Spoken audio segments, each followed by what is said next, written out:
Miramax's view of Richard? Oh, good question. I think they they like Richard in a way that they like what he is with hardware and what he did with it. I mean, basically, it becomes a situation where it's not a huge investment of money, because Richard tends to work very well with small amounts of money and production value coming out with that, as he did with hardware. And they saw this, with the budget on this was not huge, and it's a very ambitious project with that. And they know that he's going to be able to turn out something that's very visual and very interesting with not a lot of money to work with. I mean, he's done it before, he did it with this, and he'll continue to do it. Most of the projects I initially worked on would be either elaborate black comedies about third world politics, or there might be some kind of, say, Easy Rider with Bushmen, but some very, very strange movies, and they couldn't really hang on any kind of peg. But then I discovered that certain things in my work scared them. If I talked about the supernatural or something, or there was a murder or something in a story, this would scare people, and although it might not be relevant to it, or they might be misinterpreting it, I was able to pick up on that. And I'd seen a lot of junk movies.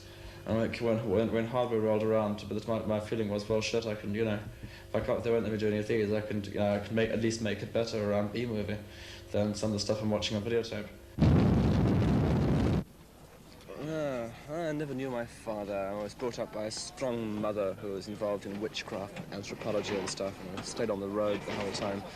And never lived in one place for longer than about 2 years. And 2 older sisters. My father was a communist, lost track of in the time when Frelimo took over Mozambique. She didn't sort of outwardly encourage me, but she was a very good mother in that she was very unstable, and gave me a kind of disastrous upbringing that was largely responsible for what I am today. I mean, the fact that she was kind of a quasi-feminist, I guess, in some manners, and that she felt that men were kind of irrelevant. And I never really had much in the way of father figures in my life. So he's made it in your eyes, I guess. I mean, well, he always knew he was going to make it, didn't he? Yes, but it's flabbergasting that it's so fast. Yeah, right. I mean, he's what, 25? 24. Oh, nearly 25. He's 24. Well, November's still a long way away. But you expect someone doing what he's doing to be, in his 40s or, it's made it, I think. No, the truth probably. It's also very, very easy to mislead people on these things. You must understand, Morris, because many things can be faked very, very, very, very easily. I'm a great believer in paranoia. This is one thing that's great about South Africa, is that if you spend any time in this part of the world, you start understanding paranoia really well. So you start to realize, okay, right, the radio's lying, the TV's lying. So don't listen to these teachers, because they obviously don't make any kind of sense. Thank you. Let me eat some bread. Was love at first sight, was it? You were there? No, I'll put it to you this way. When I arrived at Toron, I was told to meet with Joanne Siller, the producer, and she looked me over and decided I was a very good double. Didn't tell me at the time that she had intentions of dyeing my hair red, because I'm a blackhead, if you'd excuse the phrase. And then she ushered me through to the next room, and I was confronted by a raven-haired, sort of Indian-looking fella that I knew well from a dreamscape as a child. And that was my first mistake. I should have walked out then, instead of which I came to Namibia and left the relationship for 4.5 years for, well, who's to know, who's to tell? I don't know what's coming. Well, who did you have your new relationship with? The dust devil, Richard.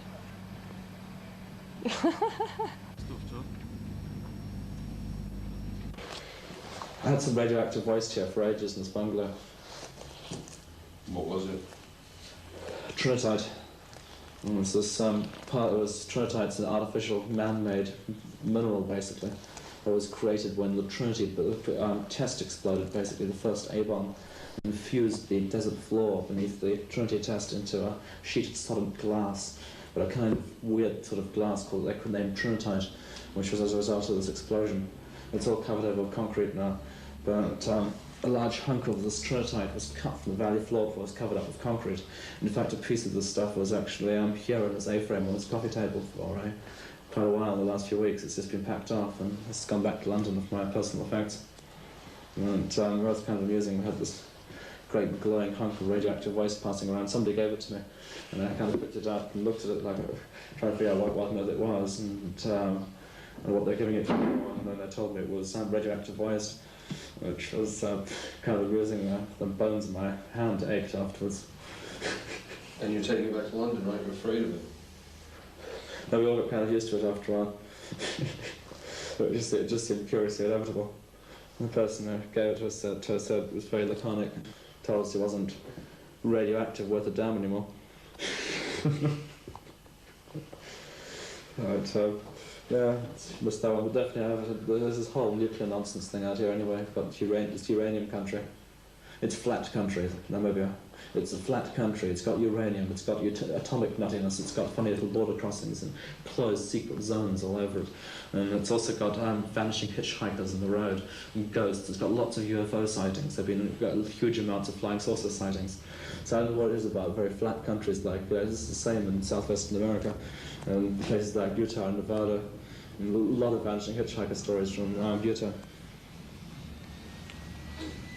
UFOs, always UFOs in desert country. He doesn't turn off, put it that way. The rate at which his mind moves on set is the rate at which his mind moves, period. A bit of an insomniac. It takes nothing short of a sledgehammer to put him to sleep at night. No, not a sledgehammer, a little bit of womanly comfort generally gets him to sleep.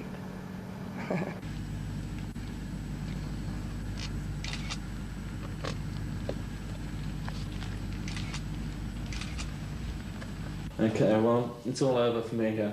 It's plainly going to be degrading and pointless hanging around here any longer because I've lost my power and I'm basically like a shadow before the sun. I have to flee. But first there are a few vile personal grudges and things which I have to settle in town. A few sort of last gestures to be had. And then tomorrow I shall be flown via a sort of very weird South African helicopter all the way out of Swakopmund and across the desert. And I shall fly out of the desert to have a Walkman for this and some cassettes, and will be flown over a huge amount of volcanic rock and over the top of a big volcano crater. We're going over a huge ancient volcano called Mount Bucharest, which is huge, and plan to fly out the side of the volcano and up right over the crater and look down at it. And there afterwards they're flying to a huge canyon called the Fish River Canyon, which is in fact the home of an ancient spiritual entity from Bushman mythology called Kutain Kuru, the great snake father who's meant to live in the Fish River Canyon. It's a mighty place, second largest natural canyon after the Grand, and generally unexploited, just huge and ancient and silent. And the chopper is meant to fly down the Fish River Canyon, and they're going to drop me on the edge of it, and I shall watch them fly away. And this is formally for me the end of Dust Devil, the final shot. And I know you guys are intending to try and get to the Fish River Canyon in some way, but I fully doubt that you'll be able to find us or see me any further after that. I will be proceeding away into the dust, and the whole of Dust Devil will be quickly lost in distance behind me. Time is short now.